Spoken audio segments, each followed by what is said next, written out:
સમાચાર કક્ષમાં આપ સૌનું સ્વાગત કરું છું। જોઈએ એક નજર આજના મુખ્ય સમાચાર।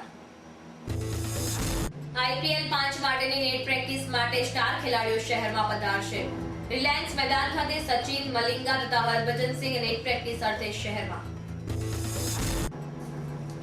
રામનવમીની શ્રદ્ધાભેર થયેલી ઉજવણી। બપોરે 12ના ટકોરે પ્રભુ રામના જન્મ સમયે હિંડોળાના દર્શન માટે ભાવિક ભક્તોનો ધસારો। શહેરમાં તસ્કરોનો તરખાટ યથાવત। સમા ગોવર્ધન સોસાયટીના બંધ મકાનને નિશાન બનાવીને તસ્કરો ₹2,85,000ની મતાની ચોરી કરી થયા પલાયન। હવે જોઈએ સમાચાર વિગતવાર। આગામી 4 એપ્રિલથી શરૂ થતી IPL મેચને લઈને ક્રિકેટ રસિકોમાં ભારે ઉત્સુકતા છે। 2020 મેચના પ્રારંભ બાદ IPL સિઝનને ક્રિકેટ રસિકોમાં એક અલગ સ્થાન બનાવ્યું છે। IPLની નવી સિઝનની મેચ અગાઉ મુંબઈ ઇન્ડિયન્સના પ્રસિદ્ધ ખેલાડીઓ સચિન તેંડુલકર, મલિંગા તથા હરભજનસિંહ આવતીકાલથી 2 દિવસ માટે રિલાયન્સ મેદાન ખાતે નેટ પ્રેક્ટિસ માટે શહેરમાં પધારશે એવું આધારભૂત સૂત્રો મારફતે જાણવા મળ્યું હતું। આજે રાત્રે વિમાન માર્ગે શહેરમાં પધારનાર આ ખેલાડીઓ આવતીકાલથી રિલાયન્સ મેદાન ખાતે સવારે 10 થી 12 તથા સાંજે 4 થી 6 દરમિયાન નેટ પ્રેક્ટિસ કરશે। શહેરમાં વધતી જતી ગુનાખોરીમાં અથડાતોડ ટોળકીની સામે શહેર પોલીસ તંત્ર ઘૂંટણીએ પડી ગયું હોય તેમ જણાઈ રહ્યું છે। છેલ્લા કેટલાક સમયથી મહિલાઓ અને યુવતીઓના અથડાતોડવાની ઘટનાઓ બની રહી છે। આવી ઘટનાઓને ધ્યાનમાં લઈને TP13 છાણી જકાતનાકા વિસ્તારના સામાજિક કાર્યકર અંબાલાલ પરમારે અથડાતોડ ટોળકી વિરુદ્ધ જનજાગૃતિ અભિયાન હાથ ધર્યું છે। અથડાતોડનો ભોગ બનેલી યુવતીઓ અને મહિલાઓને તેમણે ગુમાવેલા દાગીનાના થયેલા નુકસાન સામે વળતર ચૂકવવાની માંગ સાથે અથડાતોડ વિરુદ્ધ જનજાગૃતિ અભિયાન હાથ ધર્યું છે। આજરોજ કમાટીબાગ ખાતે ભોગ બનેલી બહેનો હાજર રહી આ અભિયાનને સમર્થન આપ્યું હતું। રાતના 2 વાગ્યામાં ઘરમાં 3 લૂંટેરાઓ આવીને આમાં ચાકુ બતાવીને ઘરમાંથી 5.5 થી વધારે લાખનું સોનું લઈ ગયા। તો કઈ રીતે સલામતી છે અમને એ વાત નહીં ખબર પડતી કે અમે પોલીસ કમિશનર પર ભરોસો છે કે પોલીસ પર ભરોસો એટલે સવારમાં જ્યારે ખબર પડી ત્યારે અમે ઇન્ફોર્મ કર્યો પોલીસ લોકોએ તો હજુ સુધી કંઈ નહીં। જ્યારે જાય ત્યારે તપાસ ચાલુ છે, હજુ કોઈ ખબર નહીં, તપાસ ચાલુ છે, સ્ટાફ ઓછો છે। હવે મારે લોકો સુધી એક સંદેશો એટલો પહોંચાડવો છે કે આજકાલ માનનીય શ્રી મુખ્યમંત્રી આપણા નરેન્દ્રભાઈ મોદી સ્ત્રીઓને આગળ વધારવા માટે લાખો કરોડો રૂપિયા ખર્ચે છે અને એને બીજો પાસો એ છે કે સ્ત્રીઓ આગળ ત્યારે વધશે કે જ્યારે એની સલામતી આવશે। સ્ત્રીઓ આજકાલ ઘરની બહાર બાળકોને સ્કૂલે મૂકવા જવા માટે કે ઇવન શાક લેવા જેવા નજીવા કામ માટે પણ જો બહાર જઈ સલામતી નથી અનુભવી શકતી તો એ આગળ જતા પ્રગતિ કઈ રીતે કરી શકશે? એ મારે એક માનનીય મુખ્યમંત્રી સામે એક પહેલો પ્રશ્ન છે કે આટલા કરોડો રૂપિયા ખર્ચતા પહેલા માત્ર તમે સ્ત્રીઓની સલામતી કરો।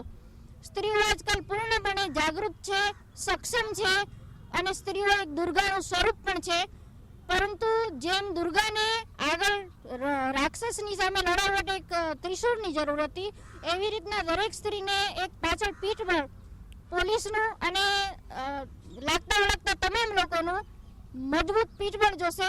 એના વગર આજકાલ સ્ત્રીઓ આગળ વધી શકશે નહીં। બસ એટલું જ મારે કહેવું છે મુખ્યમંત્રીને કે આટલા બધા પગલાં લેતા પહેલા સૌથી પહેલા આપણા દેશની માં છે, બેન છે, એનું રક્ષણ કરો અને પછી એની પ્રગતિના તમામ પગલાં આગળ લો તમે।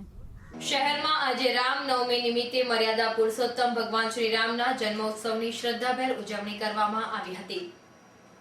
મંદિરોમાં બપોરે 12ના ટકોરે હિંડોળાના દર્શનની સાથે પંજરીના પ્રસાદનું વિતરણ કરવામાં આવ્યું હતું। શહેરના મદનજાપા રોડ પર આવેલા રામજી મંદિર સહિત અન્ય મંદિરોમાં અને આશ્રમોમાં પ્રભુ રામલલ્લાના જન્મદિવસની ઉજવણી થઈ હતી। સૂર્યવંશી પ્રભુ રામનો જન્મ બપોરે 12 વાગે થયો હોવાથી આ સમયે હિંડોળાના દર્શન અને રામને બારણે ઝુલાવવાનો કાર્યક્રમ યોજાયો હતો।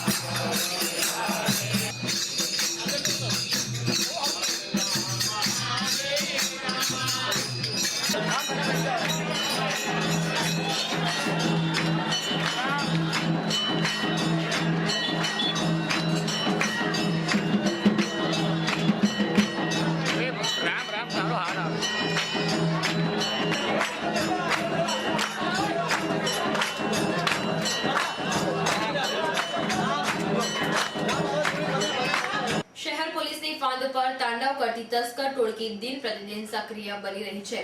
શહેરના ન્યૂ સમા રોડ પર આવેલા ગોવર્ધન સોસાયટીના બંધ મકાનને નિશાન બનાવીને ગતરોજ તસ્કર ટોળકીએ ₹2,85,000ની મતાની ચોરી કરી પલાયન થઈ ગયા હતા. પ્રાપ્ત માહિતી અનુસાર શહેરના ન્યૂ સમા રોડ પર આવેલી ગોવર્ધન પાર્ક સોસાયટીમાં રહેતા રતન પ્રસાદ કાશી પ્રસાદ ચૌધરી ગત 18મીના રોજ પોતાના વતન બિહાર પરિવાર સાથે ગયા હતા. દરમિયાન તેમના બંધ મકાનને નિશાન બનાવીને તસ્કરોએ તિજોરીમાં મૂકેલા સોના ચાંદીના દાગીના તથા રોકડા ₹5,000 મળીને કુલ ₹2,85,000ની મતાની ચોરી કરીને પલાયન થઈ ગયા હતા. બનાવ અંગે ફતેગંજ પોલીસ મથકમાં ફરિયાદ નોંધાતા પોલીસે અજાણ્યા તસ્કરોને ઝડપી પાડવાના ચક્રો ગતિમાન કર્યા છે. રામનવમીના પવિત્ર દિવસે આજ રોજ માંજલપુર કુબેરેશ્વર મંદિર ખાતે ભવ્ય કળશ યાત્રા બેન્ડ બાજા સાથે નીકળી હતી અને ત્યારબાદ મંદિર ખાતે શ્રીજી તથા હનુમાન દાદાની મૂર્તિની સ્થાપના કરવામાં આવી હતી. ચૈત્ર માસ દરમિયાન ધાર્મિક કાર્યક્રમો યોજાય છે ત્યારે રામનવમીના દિવસે મૂર્તિ સ્થાપન કાર્યક્રમમાં મોટી સંખ્યામાં ભાવિક ભક્તો જોડાયા હતા. આ કાર્યક્રમમાં સંસદીય સચિવ યોગેશ પટેલ ખાસ ઉપસ્થિત રહ્યા હતા.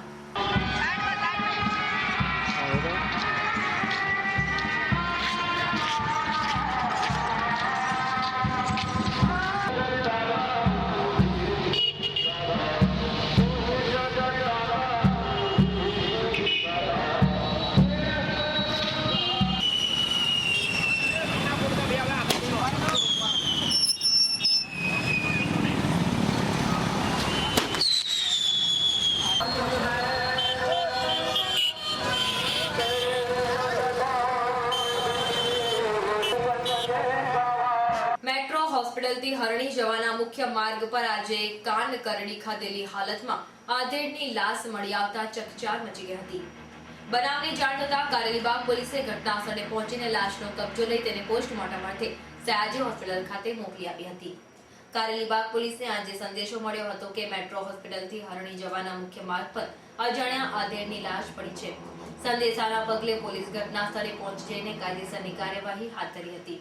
પોલીસ તપાસમાં મૃતક સમાજ જવાહરનગર ઝુંપડપટ્ટીમાં રહેતા મેલાભાઈ મોહનભાઈ હરિજન હોવાનું ખુલ્યું હતું. પ્રાથમિક તપાસમાં રાત્રિના સમયે મૃતકનું કાન કૂતરાએ કરડી ખાધું હોવાનું જણાતું હોવાનું પોલીસે જાણવા મળ્યું છે. હરણી ભીડભંજન હનુમાન મંદિર ખાતે આજરોજ અંકલેશ્વરથી હનુમાન ભક્તોનો સંઘ આવી પહોંચ્યો હતો. રાજ્યભરના પ્રસિદ્ધ હનુમાન મંદિરો સારંગપુર, જડ હનુમાન જેવા વિવિધ હનુમાન મંદિરોમાં દર્શન કરીને સંઘ વડોદરા હરણી ભીડભંજન હનુમાન મંદિર ખાતે આવી પહોંચ્યો હતો. છેલ્લા 15 વર્ષથી આ સંઘ વિવિધ હનુમાનજી મંદિર ફરીને શહેરમાં આવે છે. 20 ફૂટની ધજા સાથે પધારેલા હનુમાન ભક્તોના આગમનના પગલે વાતાવરણ ભક્તિમય બની ગયું હતું.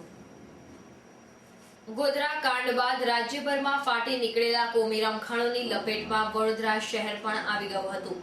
પરંતુ સમયાંતરે શહેરમાં કોમી ખાલસ્તાના અનેક કાર્યક્રમો યોજાતા હતા અને તેના પરિણામ સ્વરૂપે શહેરમાં કોમી એકતા સ્થપાઈ છે. ગત રાત્રે આઇઝેક ગ્રુપ દ્વારા સેન્ટ્રલ સ્ક્વેર ખાતે રંગભેદ પર ખાસ કાર્યક્રમ યોજાયો હતો, જેમાં લોકોને રંગભેદ, નાત જાતના તથા અમીર ગરીબના ભેદભાવ દૂર કરીને એકજૂટ થવા અનુરોધ કર્યો હતો. આ હતા ત્યાર સુધીના સમાચાર. તાજા સમાચાર માટે આવતીકાલે આ સમયે ફરી મુલાકાત થશે. ત્યાં સુધી DN TVની સમગ્ર ટીમને રજા આપશો. નમસ્કાર.